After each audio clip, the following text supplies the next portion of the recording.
Today's episode is brought to you by Mazars. SoundCartel.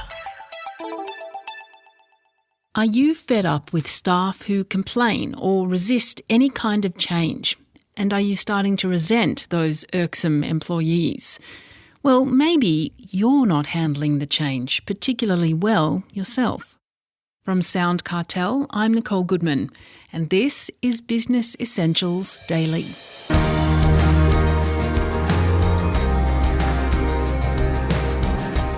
Esther Cruz is a director and change specialist. She says resistance to change is due to completely understandable biological factors, and that a good change leader will approach the situation with empathy and compassion. Esther Cruz starts by explaining to Jeff Waters what she means by change resistance. Yeah, I hear change resistance being used a lot as a key problem that people call out for engaging a change manager. It's like, we're dealing with a lot of change resistance and we need to find a way to alleviate that. And over the years, and particularly looking into neuroscience, is that we learned that actually change resistance is more a symptom of something else.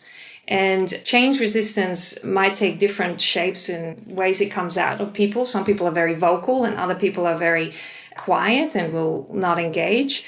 But in the end, it's actually a response to a very human reaction, which is we feel stressed from not knowing what the future might bring.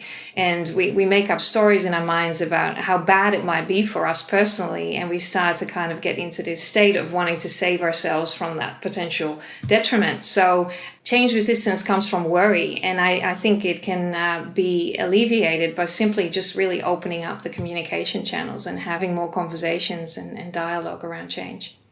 And you say that it works on a subconscious level as well as a conscious level. How does that work? Well, some people are obviously very aware of their personality being loud and outspoken and really kind of, they are aware that they are throwing spanners into work when they're trying to make decisions on how the change will be incorporated and things. They're not oblivious to the fact that they are resisting the change, so to speak. But there's an element of subconscious because we have experiences from the past that may trigger us in behaving in certain ways and being triggered by certain types of change because we've been through stuff in the past and it has been, stored in our brains as an emotion that results from a trigger that is very similar to a traumatic experience in the past. So we might not be fully aware that those triggers exist, but our behaviors come out regardless. So yeah, there's that element of knowing who you are as a character. Maybe you're a more quiet person that will be change resistant in a more quiet way and just resisting to participate, or you're a very loud character and you like to be outspoken and throw your views around. You would be aware of that, but what you might not be aware of is some of the underlying triggers that you've gonna get over the years and in life's experience. What's the difference between change resistance and change fatigue? Yeah, so change fatigue, you hear a lot as well. And I guess in today's world, we can't get away from it, really. There's no way, even in our personal lives or professional lives, to really have periods of time where there's no change. It's continuous, isn't it? There's no getting away from it. And particularly in business, small business, as well as large corporates, change is happening at a rate that is unprecedented and it's only speeding up. It really is. And so as human beings, we really have to get better and become more change resilient.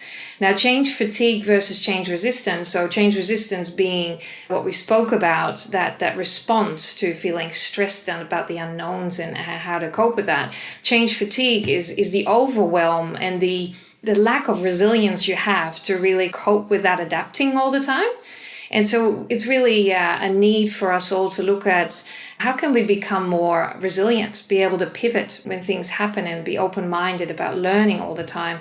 There's a lot we can do to create a more of a growth mindset to cope with the continuous flow of change rather than feeling fatigued by it and overwhelmed by it each time. As the Buddha said, nothing is permanent. That's right. Nothing is permanent.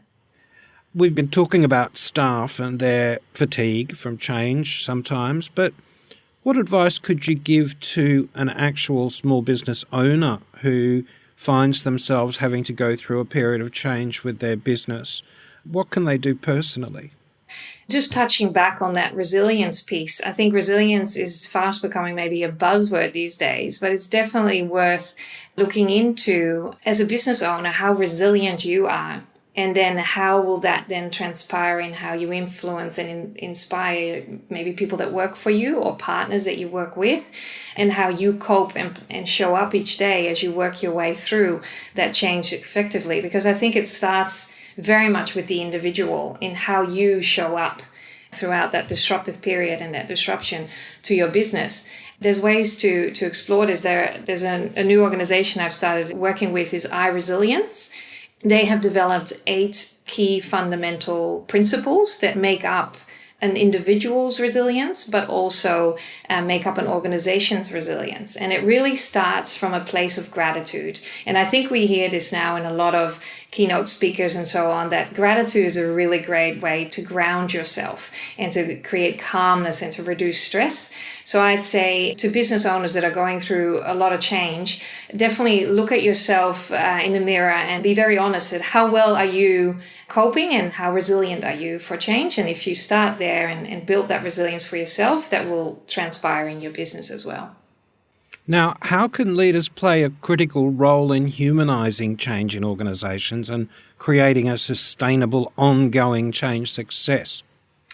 So, absolutely believe that empathy and leading with compassion, so that's kind of the empathy plus the action, is compassion. So not just being able to step into or understand the other person's point of view and the other person's perspective on the change, but also taking action accordingly. So being supportive of if someone is struggling more than others and has certain challenges that they face with the unknowns and the discomforts from that, show the empathy by taking action accordingly and providing that support means that you're leading with compassion.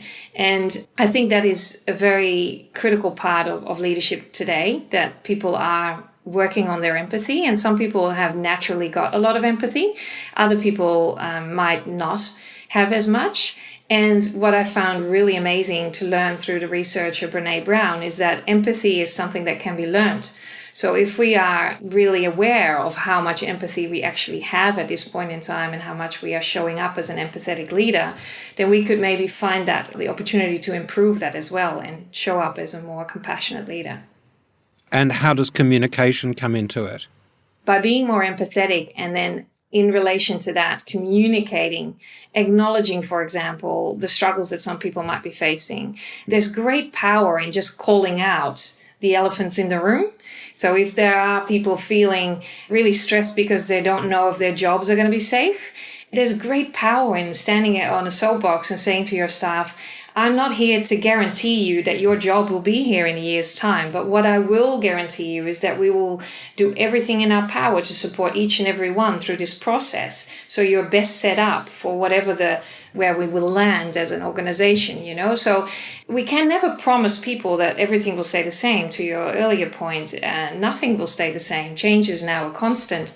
But as a leader, to call out those concerns is really helping connect with staff and creating a sense of trust and a sense that you understand their perspective and their position. And I think communication is everything. So it's about communicating that level of empathy that you have for everyone that's involved. That was Esther de la Cruz, Director and Change Specialist.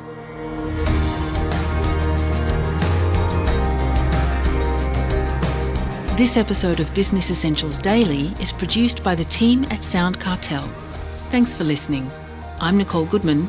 We'll bring you more Be Daily tomorrow. Follow at BE Daily Podcast across social media and head to bedaily.com.au for more from the Business Essentials Daily podcast. SoundCartel. This episode was brought to you by Mazars. To find out more, visit mazars.com.au. That's mazars.com.au.